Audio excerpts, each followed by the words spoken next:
بچه‌ها سلام، روز جمعتون، غروب جمعتون بخیر.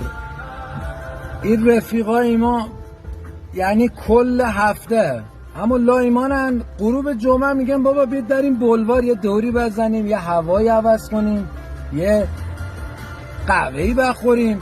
یکی ما ننم برستانم، و یکی ما زن من آرشگاه بیارم، و یکی ما برم گوجه بخرم.